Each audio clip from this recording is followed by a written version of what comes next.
All right, thanks for having me. Yeah, so today I'm going to talk about chaff flower that's found on a Canadian island. The island that we're talking about is Middle Island. Oh, wait, I'm not changing. There we go. So, oh, sorry. So I'm going to just talk about the background, or the location of where it is, the significance, the discovery of the chaff flower, our management actions, and then our next steps. So to start with it, yeah, so the island that I'm going to talk about today is called Middle Island. It's an 18.5 hectare, or for you guys, 46-acre island that is basically the southernmost piece of land in Canada. So can't get any farther south than Middle Island on land.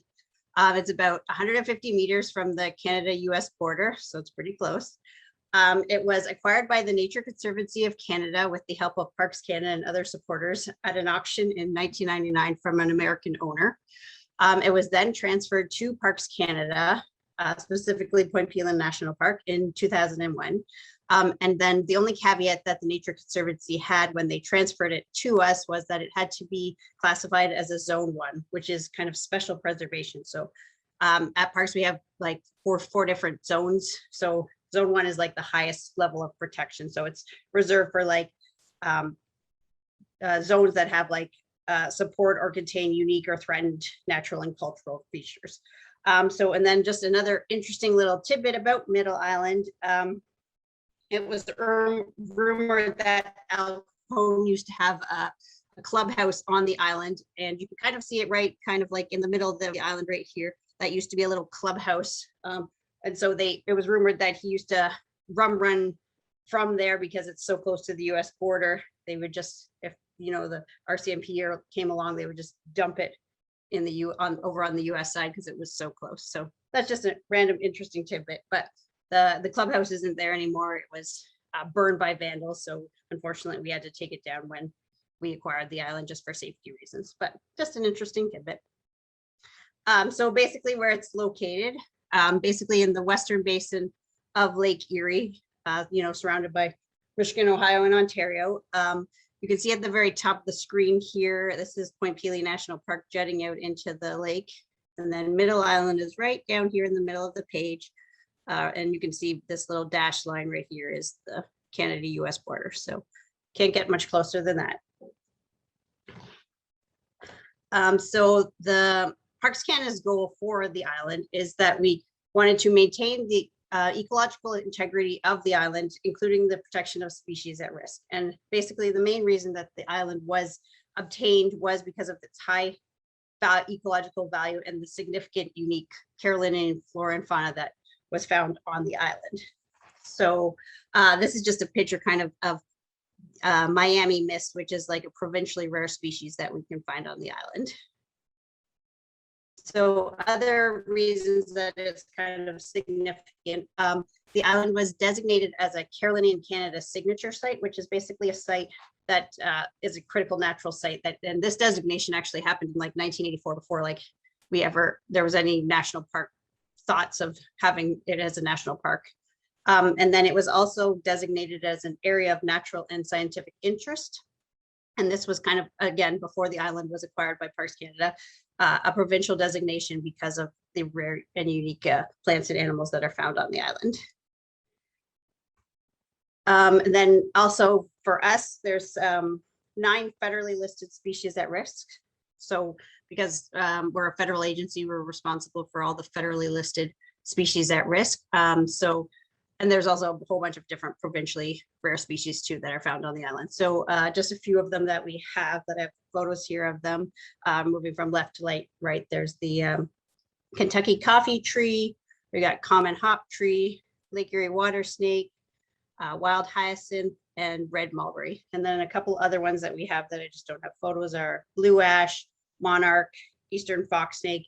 And then we had American water willow because there's a little pond on the island, but it's been since extirpated from the island. And another interesting rare species that's found on the island is smooth clustered sedge. It's actually only found in Canada on Middle Island. So it's kind of a special little plant for us since we're the only people that have it. Also, that's important for us on the island is our Colonial Waterbird colony. So we have a bunch of different species that nest on the island, and it's also considered an important colonial waterbird area. It's part of the Pelee Island archipelago important bird area. So it's kind of important. And as you can see, we've got like ring-billed gulls, great egrets, great blue herons, double-crested cormorants, black-crowned night herons, and herring gulls that all nest on the island. And then because of this colony, we actually close the island to any access from March 1st to September 1st so that the colony doesn't get disturbed by just anyone coming to the island. So on to the big show here, the discovery of chaff flower on our island. So basically on June 8th, our park ecologist Tammy Doby found an unknown plant while we were doing one of our wild hyacinth surveys on the island. So usually we just go to the island every so often, and we're looking around and counting up the number of wild hyacinth plants on the island just to make sure that it's still there and make sure the numbers haven't gone down or anything. So when we were just walking through the island, Tammy was like, oh, what's this plant here? So she took some photos of it. And then usually we, later on in the season, get around to like looking at the photos and trying to figure out what they are. But then also in 2018, we had someone, James Kamstra, who's a senior ecologist for ACOM. He also visited the island and he also found this unknown plant. So he was talking to Mike Oldham, who's from the Natural Heritage Information Center, who's one of like Ontario's foremost field botanists. And he also didn't know what it was. He was pretty stumped. So he sent it to Dr. Tony Resnick at the University of Michigan, and he was able to ID it as Japanese chaff flower. So once James found out what it was, he then kind of called up Tammy and said, hey, I found this on your island. I thought you should know about it. It's kind of a big deal. And then Tammy was like, oh, I have some of these photos that I found of this unknown plant while I was on the island. And so she sent them to him and he was like, yep, that's Japanese chaff flower. So that's basically kind of how it got discovered on our island. So this is kind of a picture of the island and our initial observations. So James Kamstra's ones, these are the points that he found on the island. So he found two different patches. One had a couple plants and then the second one had a few dozen. So in total, probably around 35 plants. And then the spot down here is where Tammy found hers. And I think hers was only for a couple plants. I don't think we have an exact estimate of how many plants she had found. And then in 2019, when we went back to the island, we every year usually do our annual vegetation monitoring. So we have 52 vegetation monitoring plots set up along the island in, I think, 12 transects. So at we go to each plot and then kind of do a 1 by 1 meter thing to see what's in those plots. And then we also found some chaff flower, and just even walking through the island, we had made some incidental observations of the chaff flower. So big question, how did it get here? Since the closest place that we kind of saw on Chris's map and stuff is in like Cleveland, Ohio, I think is where it was closest, that the last sighting, unless there's been new ones, but we think most likely, as we've kind of been talking earlier today, that the double-crested cormorant probably is the most likely vector of how it got to the island. Cormorants nests were very present in the trees in the areas where the Japanese chaff flower was found. You can kind of see from this picture too, there's usually often a like big death zone kind of around the tree that has a lot of nests in it. And then you can see here in the foreground, the Japanese chaff flower growing up right beside it. And the cormorant colony causes a lot of disturbance to the island, which is also, another reason that our invasives can take a hold on the island and compete the natives, because basically it just gets wiped out from all the guano that comes down from the cormorants. So this is just kind of a view of how many nests we kind of have on the island. So you can see kind of from the chart, we have about 2,000 so nests of the cormorants on the island. with a lot less of the other species. So they're probably less of a threat to us, but they still could be a vector. But basically 2,000 nests is equal to around 4,000 birds. So that's a lot of birds that could potentially be dropping seeds onto the island.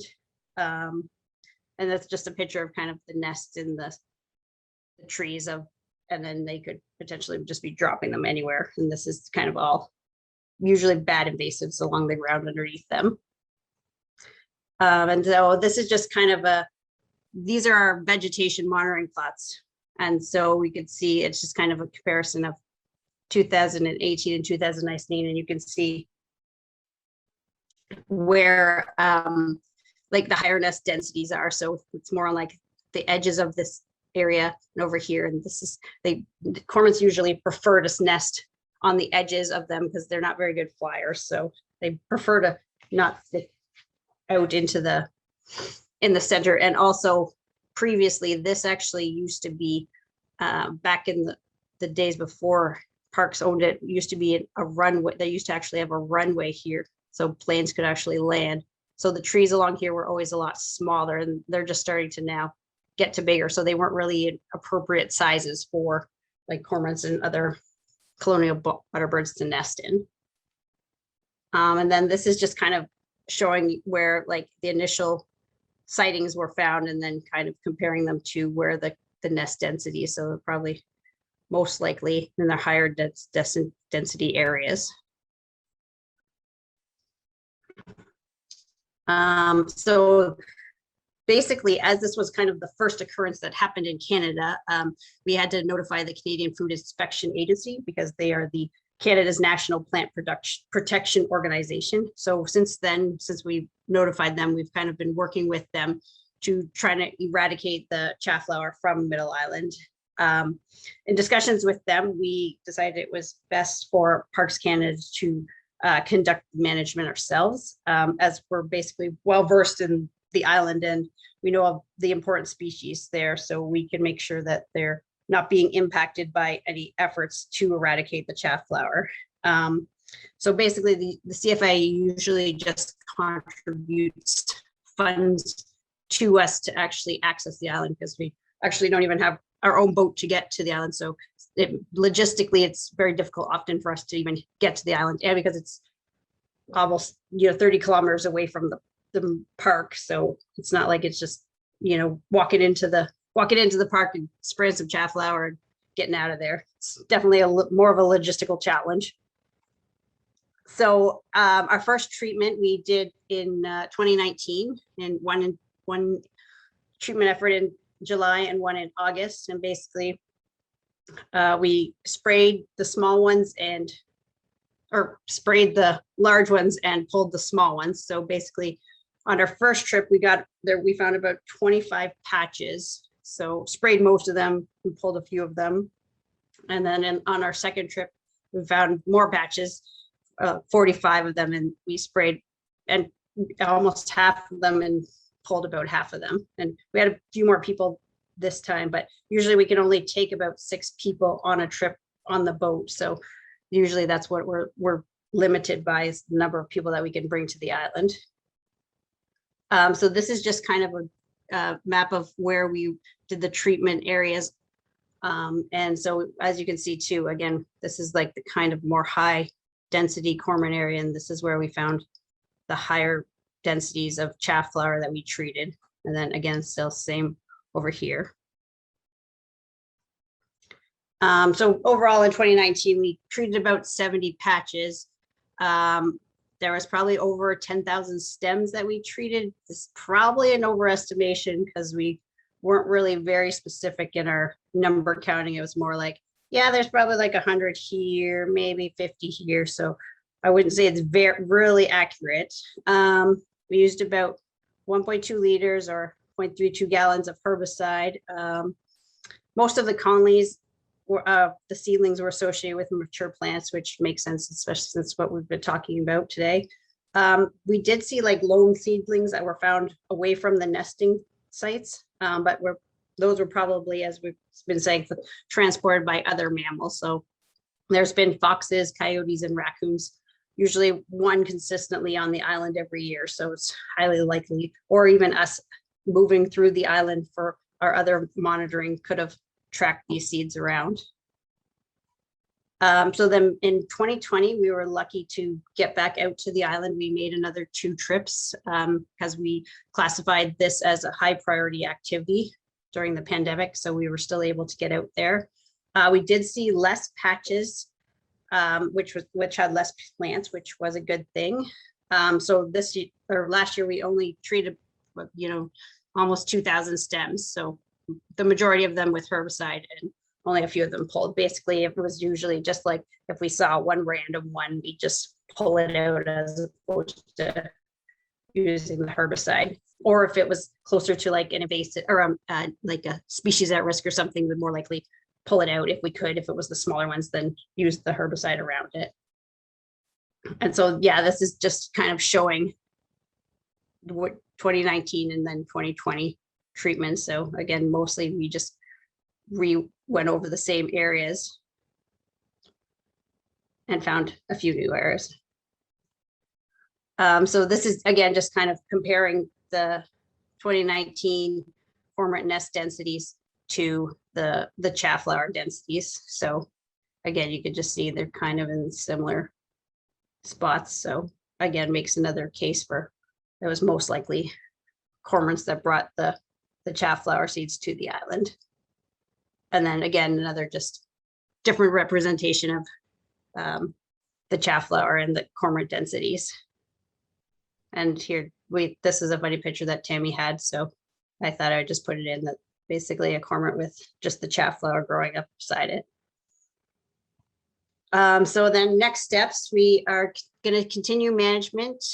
We have 2 trips planned for later this year. While we were doing our annual nest count this year, we did see plants, so it's still there. We haven't eradicated it yet, but and then we're going to be updating our Middle Island conservation plan.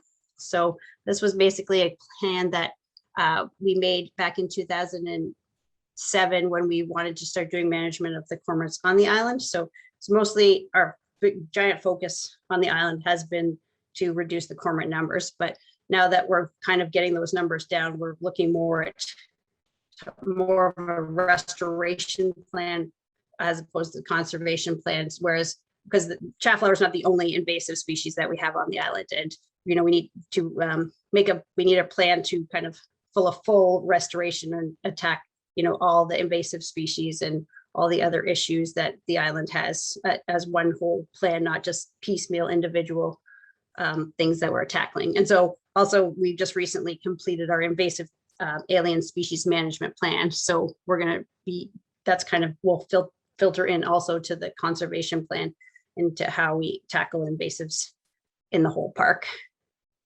And that's it.